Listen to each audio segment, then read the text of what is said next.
avec Hervé Gattegno. Bonjour Hervé. Bonjour. Nouvelle réunion de la dernière chance à Bruxelles. On en parle. Tout le temps la dernière oui, chance. c'est toujours la réunion de la dernière chance. Oui.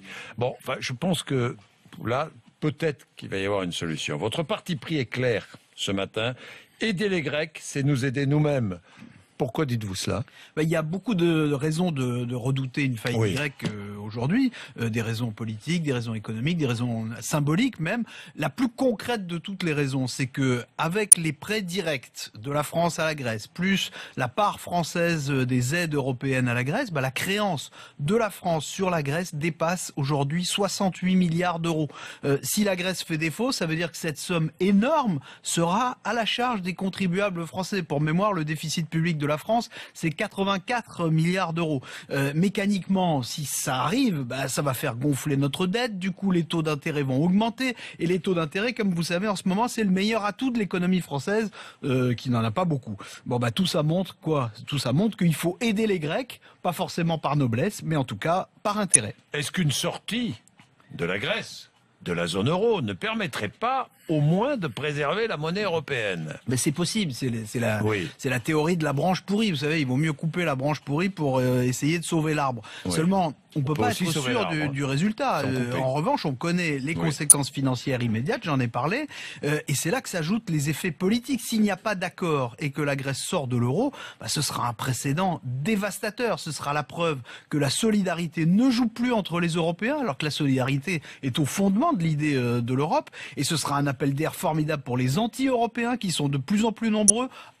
Accessoirement, ça encouragera la spéculation sur l'euro qui risque d'être terriblement affaiblie. Donc on a commémoré Waterloo il y a quelques jours, c'était en Belgique, peut-être qu'à Bruxelles on va avoir un autre Waterloo.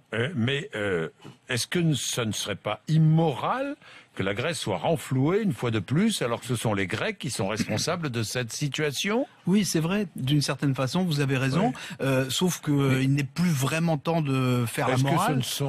Est-ce que ce sont vraiment les Grecs qui sont responsables de cette situation? En grande partie, le fait est que les Grecs ont très longtemps exagéré avec le fonctionnement de leur pays, avec leur déficit, avec la fraude fiscale. Mais il faut dire aussi que depuis la crise, ils ont fait des efforts qu'aucun autre pays n'aurait accepté, et sûrement pas la France.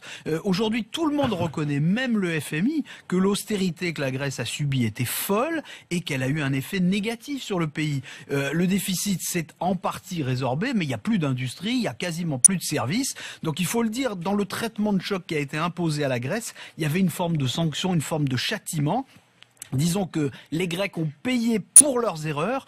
Maintenant, ils ne devraient pas forcément être obligés de payer en plus pour les erreurs des autres. Oui, Alexis Tsipras avait promis aux Grecs la fin de l'austérité. Il ne va pas vraiment y parvenir.